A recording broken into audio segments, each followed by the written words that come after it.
La relaxation, c'est quoi? Et est-ce que c'est efficace?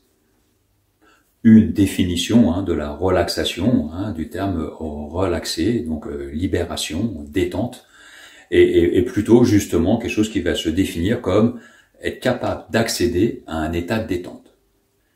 Dans les apports, ça va être une détente musculaire, une détente mentale,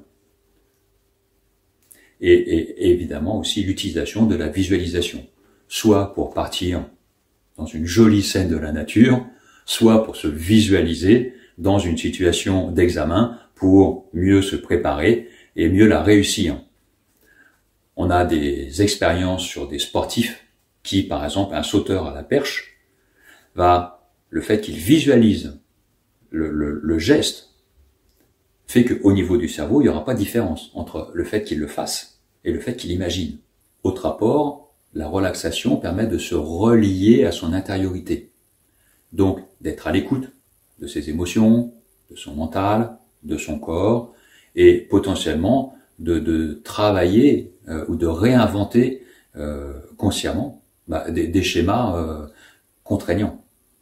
On peut visualiser une situation différemment, et donc ce que j'appellerais changer ses lunettes. En fait, on va changer notre regard sur les choses.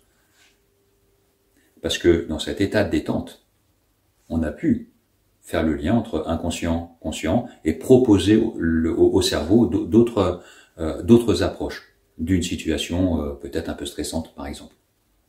En fait, il s'agit intérieurement, outre changer ce regard, de se donner du temps, de se donner des ressources.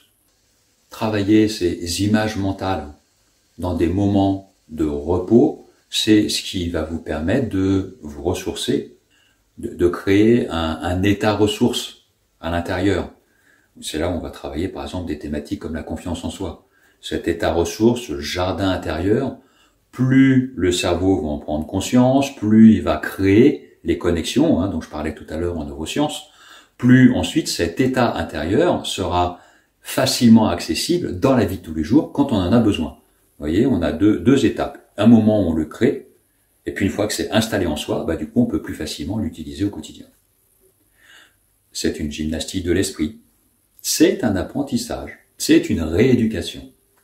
Dans notre vie quotidienne, nous sommes régulièrement confrontés à des stimuli extérieurs. C'est les bruits dans les transports, les embouteillages qui vont nous énerver. Donc l'idée, c'est être plus conscient de ce qui se passe en nous, et ensuite remplacer ces réactions désagréables, que ce soit au niveau du mental, au niveau des émotions, par des comportements qui seront plus appropriés à vos objectifs. Donc, vous l'avez compris, grâce à la relaxation, on peut recréer de nouveaux circuits neuronaux, que ce soit une relaxation allongée, où vous allez écouter la voix de la personne qui vous accompagne, ou que ce soit dans les autres exercices de relaxation proposés à l'école du stress, qui utilisent la respiration, le sensoriel, ou les rythmes respiratoires. Au début, très vite, votre esprit va vagabonder ailleurs. Et puis vous allez en prendre conscience. Donc vous allez revenir sur cet ancrage, sur les sensations, sur l'écoute intérieure. Et petit à petit, ces nouveaux circuits neuronaux vont vous permettre d'être plus à l'aise et beaucoup plus capable de vous poser quand vous aurez envie de vous poser.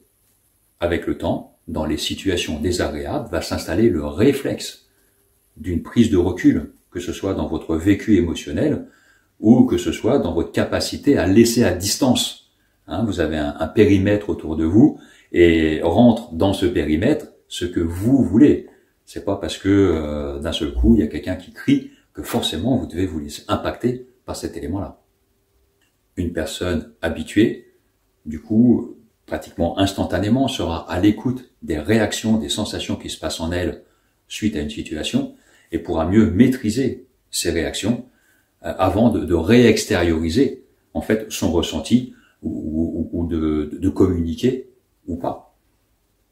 Disons qu'au lieu de réagir tout de suite sur le coup de la colère, elle pourra, grâce à ces nouveaux circuits, ces nouvelles habitudes, proposer d'autres façons de gérer la situation.